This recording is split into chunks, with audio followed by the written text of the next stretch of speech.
we have this ladder, right, leaning on the wall. It's against this smooth wall, and then the surface, you see, even the way they draw it is kind of, it's rough, right? And let me put the problem statement. So the problem statement says the,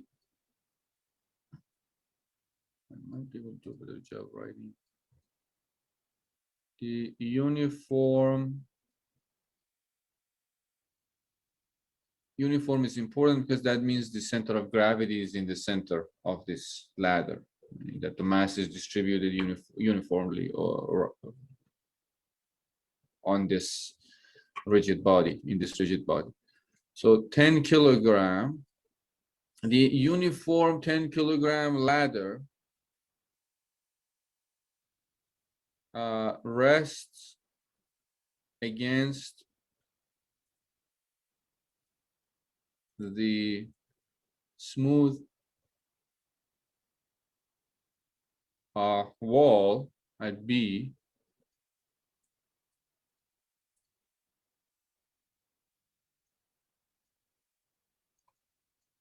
and B, and the this way, and the end A is resting on the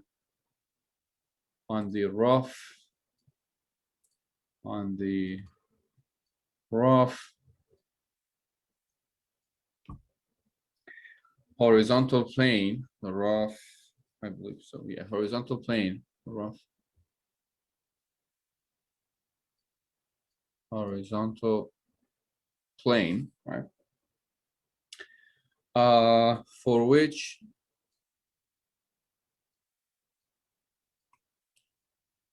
the coefficient of static friction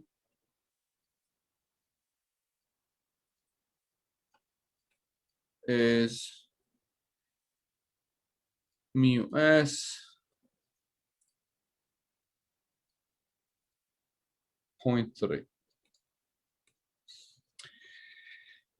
Find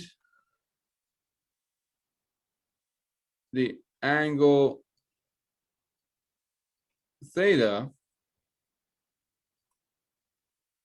if the ladder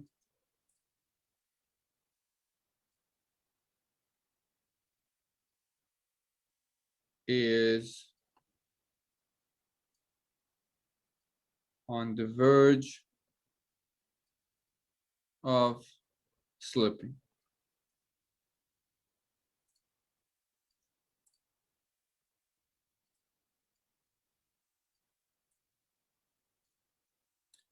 All right. The key phrase, on the verge of slipping. Right. That's important. All right, and this is theta here. Right, you're trying to find theta. So this is a ladder against the smooth wall, so there is no friction between the ladder and wall at point B, but there is some friction between the ladder and the horizontal surface at point A. Right? That's the part of that's the information we're given, and we know the weight of this ladder. So we start with what we always start with, right? Free body diagram, right? That's pretty much the bread and butter in statics, right? That's what we always do. Free body diagram. Let's look at the free body diagram. So this is the free body diagram, and this will be point A. I don't know why. There you go. I'm gonna figure this out. There you go. This is A, and this is point B, and then this is a uniform ladder. That means, as I said, the center of gravity or center of mass is exactly in this at the center of this ladder. If it was not uniform, you had more mass on the right or on the left, the center of gravity wouldn't have been in the center. We'll talk about how to calculate center of gravity or center of mass and center of volume area moment of inertia, and these parameters of rigid bodies once we're done with friction. But for now, it's uniform 10 kilogram. Uniform means the center of gravity is in the center. So let's say somewhere here called G, center of gravity. It represents center of gravity usually with G. All right. All right. So looking at free body diagram, let's see what we get out of this. Well, you guys go. Any suggestion about what should I put the forces that I should? That G is supposed to be in the center between A and B. So if it's not, it's my bad. So what forces should I put there on this free body diagram?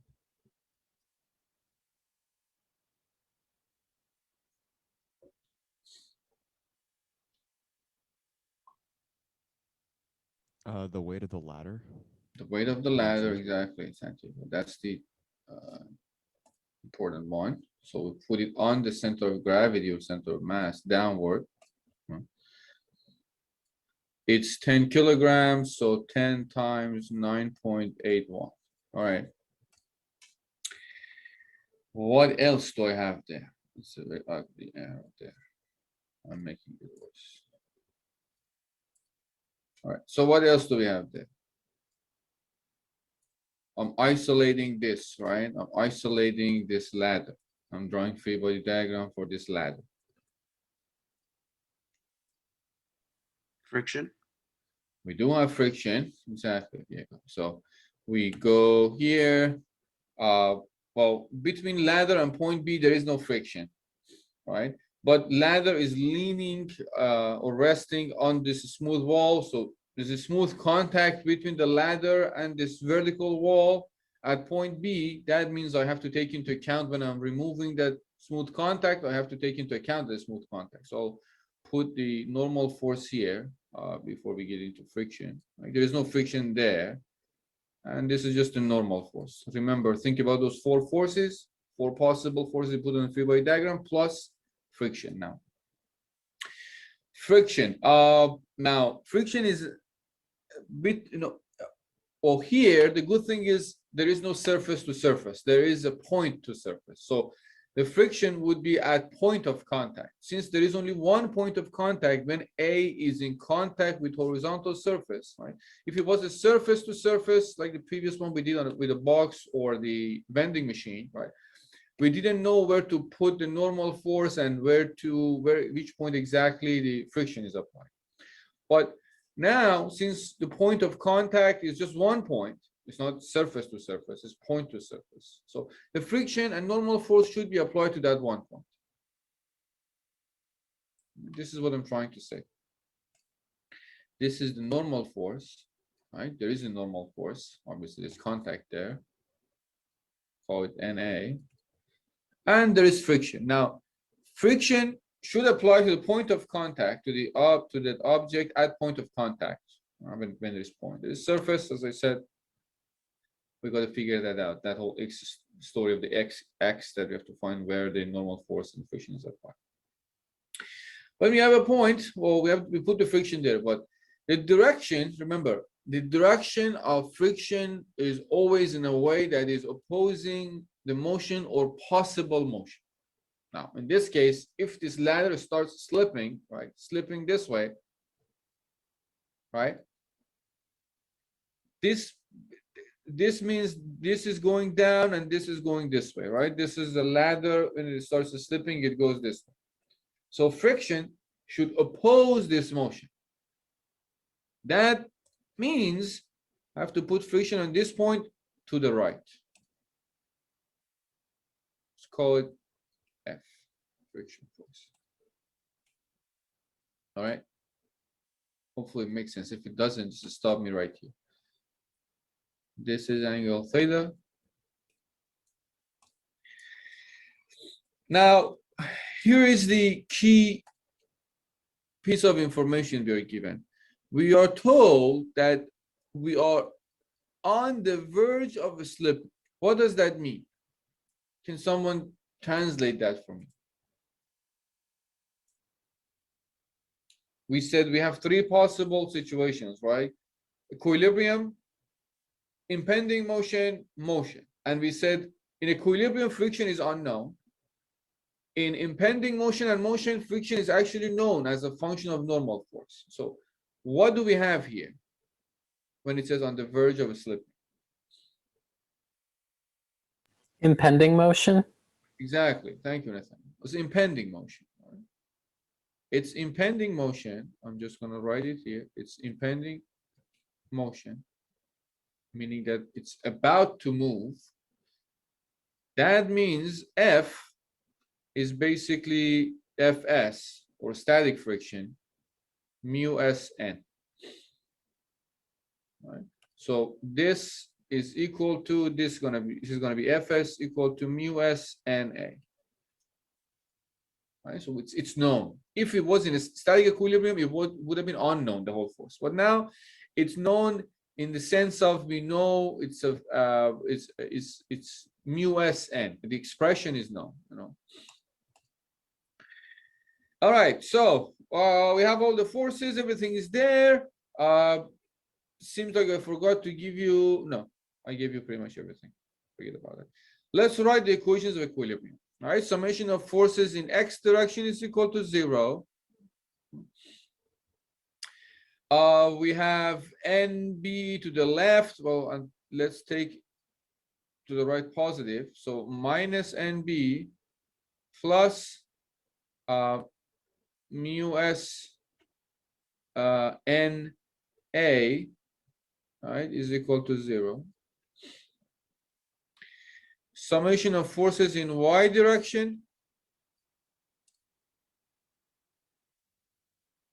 is equal to 0. Upward is positive. NA is upward, so NA is positive. Minus weight is downward, so 10 times 9.81 is equal to 0. We have two equations, two unknowns. So up to here. So actually we can calculate the unknowns. We don't know NB and we don't know NA, but we have two equations. So two equations, two unknowns.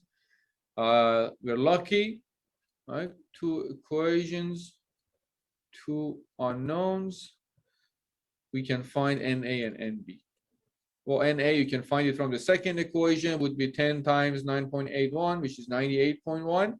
And knowing NA and mu S, sorry, mu S is given in the problem statement, is 0.3. So that'll give you NA as 98.1 newtons. And NB as a result would be mu S times NA. So 0.3 times, oh, I have to look at my notes. What is it? Becomes 29.4. So we got NA and NB. Not exactly what we're looking for, but they're going to be helpful. We're looking for the angle theta. So equations of equilibrium, as I said, draw free body diagram, write the equations of equilibrium. We wrote two of them, you found two unknowns, you're looking for theta, you only have one equation left, and it's finding a moment about something. Once you get the free body diagram right, the rest of the story is just pretty straightforward. You just have to pay attention to geometry and get the right length and dimensions and just go for writing these equations. You should have enough equations for enough number of unknowns, at least in this course. You are not going to face it. We have this situation that there are undeterministic structures that you might not get enough equations for enough number of unknowns, but that's a totally different story. We don't deal with it in this course. All right, so this course is pretty much guaranteed that if you get the right free body diagram and you get things right, you should have enough equations for enough number of unknowns. Right? So summation of moments. What point would be a good point to write the moment about? You can write it about any point, right? You have a lot of information, but remember, you write it about a point so you can get rid of most number of forces. Right? There are less calculations. There is going to be less calculation for you if you write it about a point that you can get rid of more number of unknowns. Which point is a good point to write the moment about?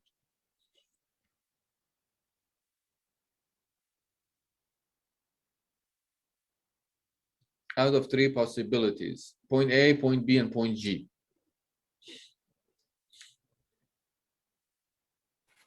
You should do the moment about point A because at point A you have two unknowns.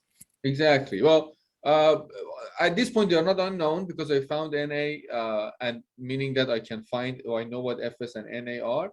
But yes, in a sense, if I was writing all the equations, I'm finding all the unknowns simultaneously.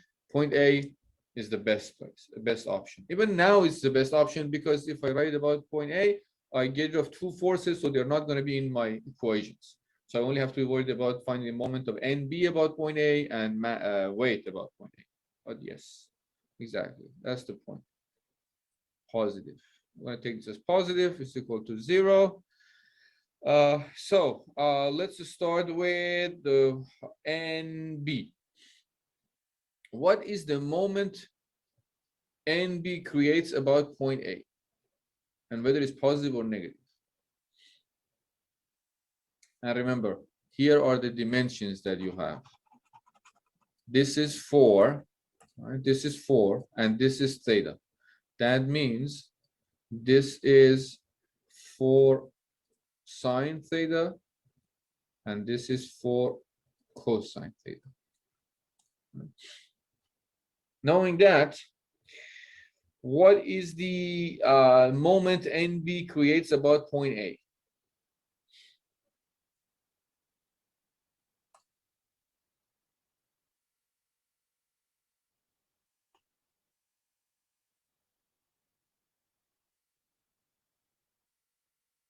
You see NB, right?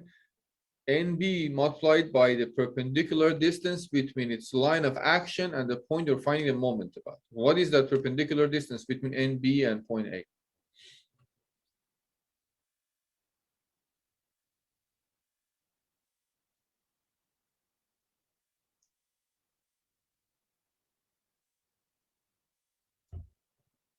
This is the distance. This is the force, right?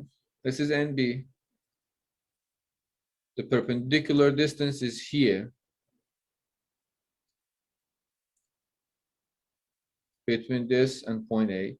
What is this length?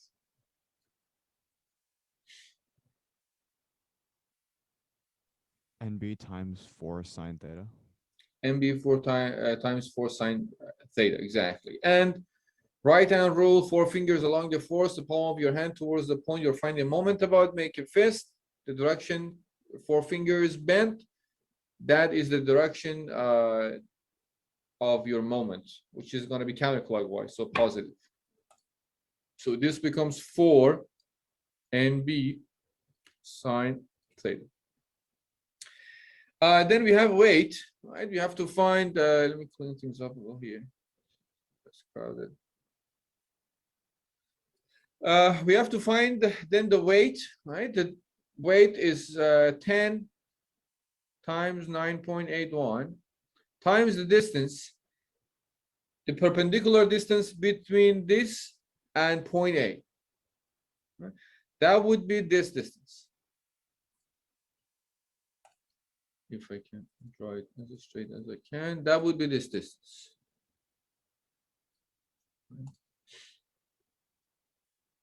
Here. And that is, well, it's exactly in the middle here. If you want to look at it this way,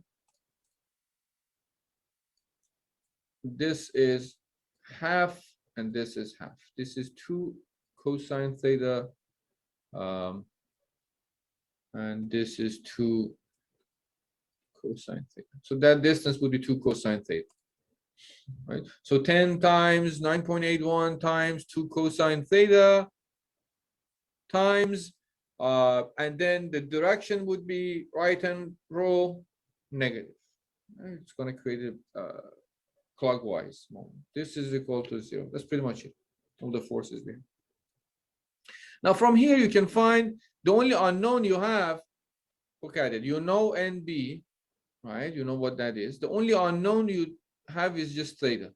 So you can find theta, and theta is what you were looking for, right? That's the problem. That's what the problem is asking you to find. If it's on the verge of slipping, we use that condition. We knew friction. We use that, write the equations of equilibrium, and you can find theta from it. Right? If you do that, you just move things around to solve this.